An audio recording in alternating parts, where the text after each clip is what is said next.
Hi everyone, this is Dhruv Bhutani here from FoneArena.com and we're at Samsung's press conference at IFA 2017 here in Berlin. Well, we just got our hands on the Galaxy Note 8. It's hardly been a week or so since Samsung announced this and we're really excited to get our hands on with this device, the flagship device for Samsung at the moment. Let's take a closer look. So here we have with us the brand new Samsung Galaxy Note 8. It continues the design language that Samsung started off with the Galaxy S8. And well, it is a very similar device, but the main USP here, of course, is the S Pen as well as the dual cameras at the back. But we'll come to that in a bit.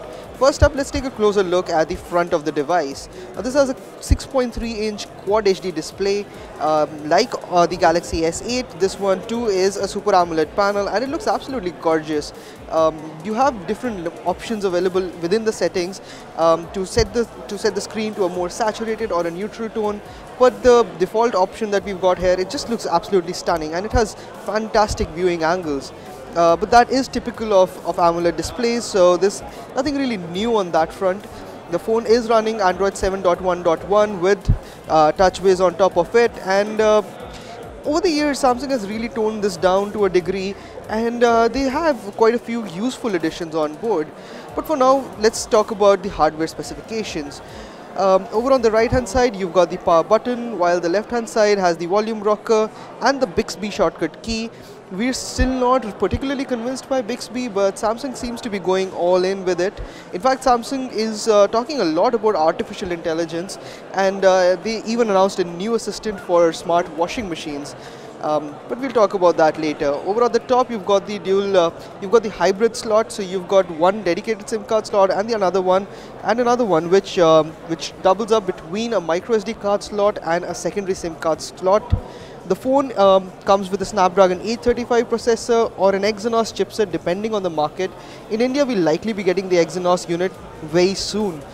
In terms of RAM, there's 6 GB on board, 64 GB of storage as well, and you can expand that via the micro SD card slot.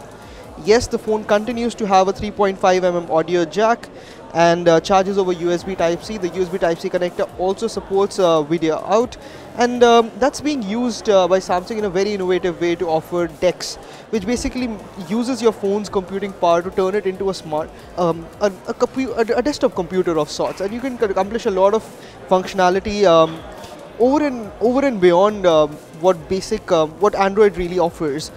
There's also an S Pen slot over here, as you can see, and we've got the S Pen with us. With each successive generation, the Galaxy Note 8 offers more sensitivity with the S Pen and a lot more capabilities. We'll really have to dive deep into our full review for that. But as you can see, you've got the Samsung Notes app as well as the Art Canvas app, which will basically let you take notes, make caricatures. So let's just test out the S Pen.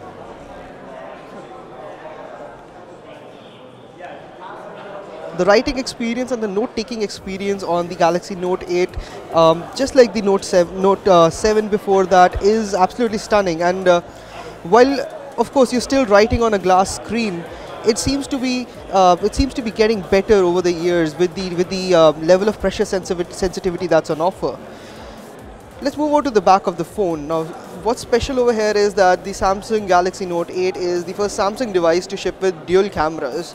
And the implementation is not all that different from what many of the competitors have been doing. But of course, the results that some of the samples from what we've seen are absolutely fantastic.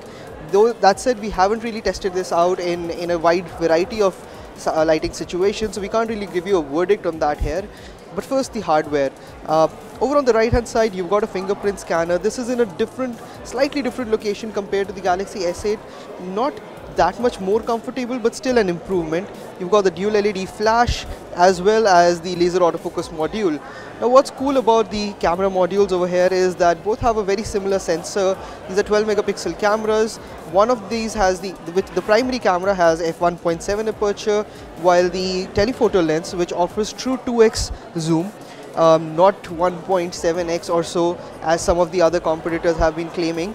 and the other one has the f2.4 aperture. What's also unique is that both the camera sensors come with optical image stabilization built in. So that means you can get, even if you've zoomed in, you can still get very stable footage, and you can shoot low light shots without having to resort to a tripod. While the rear camera on the Samsung Galaxy Note 8 appears to be superlative, the front camera too is no slouch. It's got an 8 megapixel camera with autofocus capabilities as well. In terms of battery life, Samsung has dropped it down a bit, and for good measure. So after the fiasco last year, Samsung really does not want to take undue risks, and because of that, the company has dropped down the battery life. This has a 3300 mAh unit, and that really does not seem all that much when it's driving so much power and such a big screen.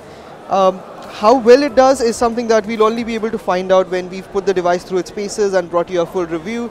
But for now, the phone does support wireless fast charging as well as standard connected fast charging. So even if you drop off the battery life really quickly, you should be able to charge it quickly as well. Like previous generation hardware, the Samsung Galaxy Note 8 continues to be IP68 rated, which basically means that it can survive dust, humidity, as well as a bit of water on it, in case you spill some water or coffee.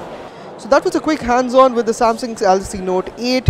The phone comes with the S Pen as well as dual cameras at the back, and that's unique for Samsung.